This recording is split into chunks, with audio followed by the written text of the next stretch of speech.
Hello students, अस्सलाम वालेकुम। This is Umair Siddiqui और फिजिक्स टीचर। और आज का लेक्चर पिछली दो लेक्चर्स की कंटिन्यूएशन में है, जिसमें हमने variation of g with altitude सीखा था। तो चलिए अब हम सीखेंगे variation of g with depth. तो बहुत इंपॉर्टेंट है ये दोनों डेरिवेशन, एग्जाम के पॉइंट ऑफ व्यू से बहुत इंपॉर्टेंट है। आप अपने 10 मार्क्स तो एटलीस्ट सेव कर लो। तो मैट्रिक और फर्स्ट ईयर के लिए दोनों के लिए इंपॉर्टेंट है। मैट्रिक में variation of g with altitude आता है तो उसका मैं लिंक दे दूंगा, जबकि फर्स्ट ईयर में variation of g with depth भी आता है। ओके, तो चलिए देखते हैं। लॉन्ग में ये क्वेश्चन आता है।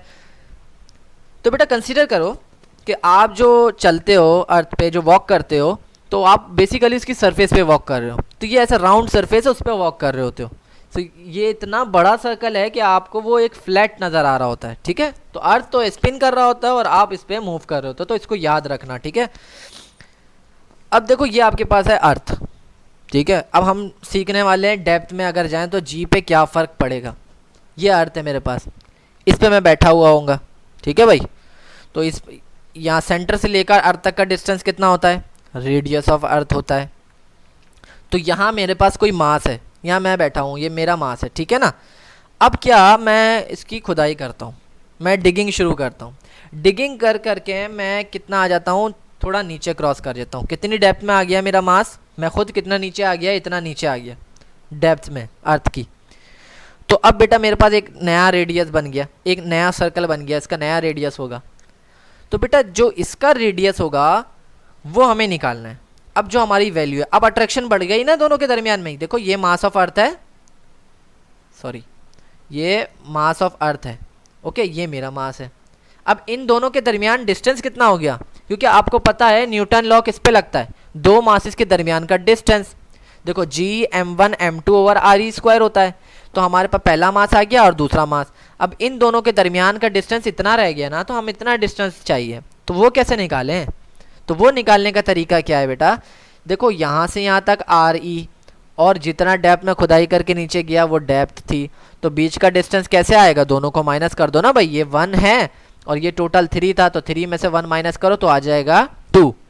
तो यहाँ पे कितना आ गया, आर ई माइनस डी होगा। ये आर ई की जो भी वैल्यू हो उसको माइनस कर दो जितने डेप्थ में गए हो। ठीक है, उनको माइनस कर दो तो मेरे पास ये वैल्यू आ जाएगी। तो चलिए अब स्टार्ट करते हैं। Variation of g with depth according to the Newton's law of gravitation.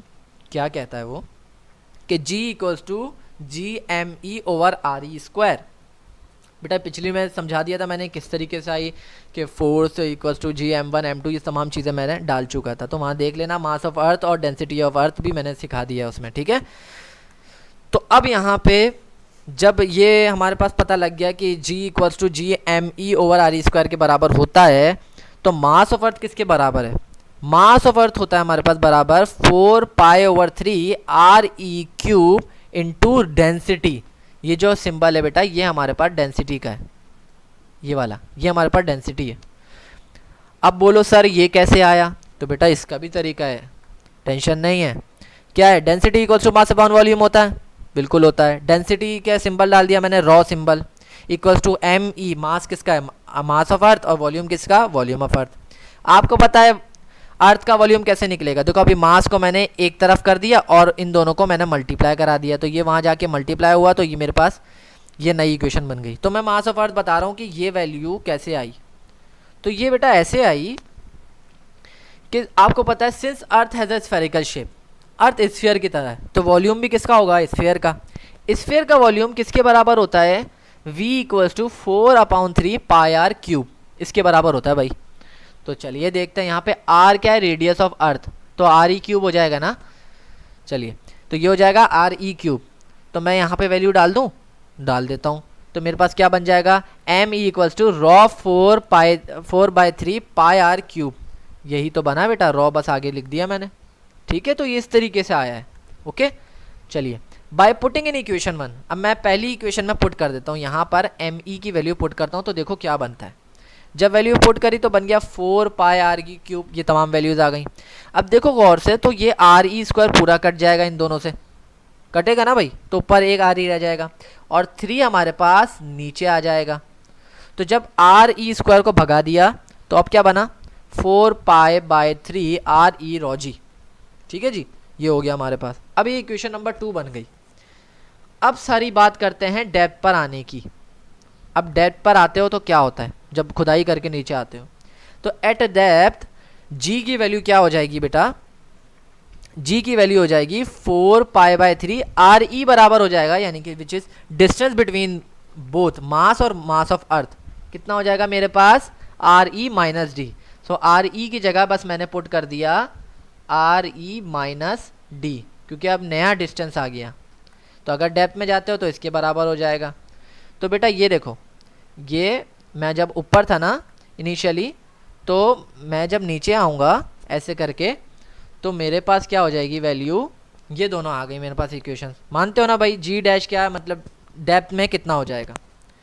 अब मैं क्या करूँगा, अब मैं डिवाइड करूँगा, क्योंकि मैंने variation of g with altitude में भी डिवाइड किया था, यहाँ पे भी डिवाइड करूँगा। जब मैं डिवाइड करूँगा तो मेरे पास इस तरीके से आ जाएगा जी डैश ओवर जी।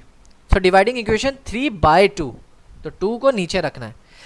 तो 4/3 cancel, rho cancel, g cancel, सब कैंसिल होकर क्या आया हमारे पास,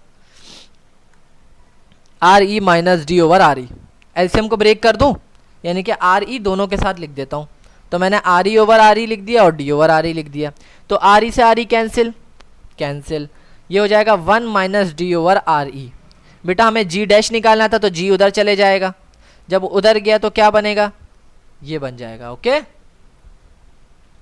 सो अब हमारे पास ये इक्वेशन क्या बताती है, this equation tells us that the relation shows the value of g will gradually decreases when an observer takes depth from the earth surface and g becomes 0 at the center। इसका क्या मतलब होता है बेटा, अगर मेरे d की value मैं इतना डेप्थ पे चले जाऊं, इतना डेप्थ पे चले जाऊं कि सेंटर ऑफ अर्थ के मैं पहुंच जाऊं बिल्कुल, तो बेटा मेरे पास डेप्थ बराबर हो जाएगा रेडियस ऑफ अर्थ के। भाई सेंटर ऑफ अर्थ तक पहुंच गया तो टोटल मैंने कितना ट्रेवल कर दिया, रेडियस ऑफ अर्थ के, और नीचे भी रेडियस ऑफ अर्थ है। तो बेटा ये दोनों कैंसिल होके 1 बनाएगा, तो ये वाली वैल्यू कितनी हो जाएगी, 1 हो जाएगी। तो 1 माइनस 1 कितना होता है, 0। तो ग्रेविटी बेटा डेप्थ में भी 0 होगी, यानी कि अगर आप सेंटर पे पहुंच जाओ तो जी की वैल्यू कितनी हो जाएगी, 0। यही तो लिखा है, g become 0 at the centre of earth, यानी कि डी बराबर हो जाए आर ई के, तो हमारे पास वैल्यू 0 हो जाएगी। सो इट मीन्स कि जैसे जैसे डेप्थ में जाओगे वैल्यू ऑफ जी डिक्रीजेस, और जैसे जैसे हाइट पे जाओ तो value of also decreases, value of g also decreases. तो याद रखना कि अगर हाइट पे जाओगे तब भी जी की वैल्यू कम हो रही है, डेप्थ में जाओ तब भी कम हो रही है। आई होप आप लोगों को समझ में आया हो। अगर अच्छा लगे तो बेटा लाइक करना और अपने दोस्तों में शेयर कर देना। ओके, गुड लक, अल्लाह हाफिज़।